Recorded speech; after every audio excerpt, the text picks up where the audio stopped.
জ্যোতিষীদের পরামর্শ অনুযায়ী দোলের দিনে ভুলেও কয়েকটি কাজ করা উচিত নয়। এই কাজগুলি দোলের দিনে কেউ করলে দুর্ভাগ্য তার পিছু ছাড়বে না। জেনে নিন দোলের দিন কোন কাজ কখনোই করা উচিত নয়। জ্যোতিষ শাস্ত্র অনুযায়ী দোল খেলার জন্য বাড়ি থেকে বেরোনোর আগে অবশ্যই নিজের মাথা ঢেকে রাখুন। এছাড়া অনেক সময় দেখা যায় রং লেগে নষ্ট হয়ে যাওয়ার ভয়ে লোকে পুরনো ছেঁড়া জামা কাপড় পরে দোল খেলেন। এটি কিন্তু কখনোই করা উচিত নয়। মনে রাখবেন, যেখানেই ময়লা সেখানেই রাহুর উপদ্রব। এর ফলে আপনার চারপাশে অশুভ শক্তি বাড়বে এবং আপনার জীবনে নানান সমস্যার সৃষ্টি করবে। তাই দোল সবসময় পরিষ্কার জামা কাপড় পরে খেলবেন। দোলের দিন ভুলেও কারোর হাত থেকে মিষ্টি ও লবঙ্গ খাবেন না। এই ধরনের খাবার খাইয়ে দোলের দিন অনায়াসেই কেউ কালা জাদু করতে পারেন। দোলের দিন বাড়িতে অপরিচিত কাউকে ঢুকতে দেবেন না।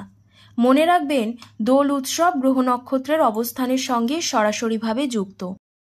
এদিন আবির নিয়ে অল্প হলেও দোল খেলবেন।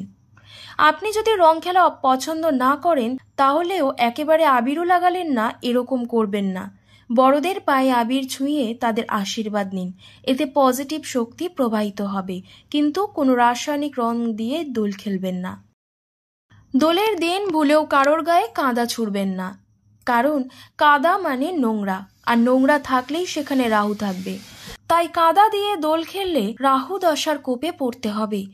এর ফলে শরীর খারাপ হতে পারে। আগেকার দিনে হোলিকা দহনের ছাই একে অন্যের গায়ে মাখিয়ে দোল খেলতেন অনেকে, কিন্তু কাদা দিয়ে দোল খেলা হতো না। নেশা ভাঙ থেকে দূরে থাকুন। দোলের দিন অনেকেই নেশা করে থাকেন, বিশেষ করে দোলে ভাং খাওয়া খুবই প্রচলিত, কিন্তু এর ফলে নানান রকম সমস্যা দেখা দিতে পারে। ভাঙের নেশা 4-5 ঘন্টা পর্যন্ত থাকে। এই সময় লোকে ভুলভাল বকে, কি করছে তার ওপর কোনো নিয়ন্ত্রণ থাকে না। বমি হয়ে যায় অনেকেরই, অনেক সময় এর ফলে দুর্ঘটনাও ঘটে যায়। তাই নিজের স্বাস্থ্যের কথা ভেবে দোল খেলুন সুরক্ষিতভাবে। এদিন নেশা ভাঙ থেকে দূরে থাকাই ভালো।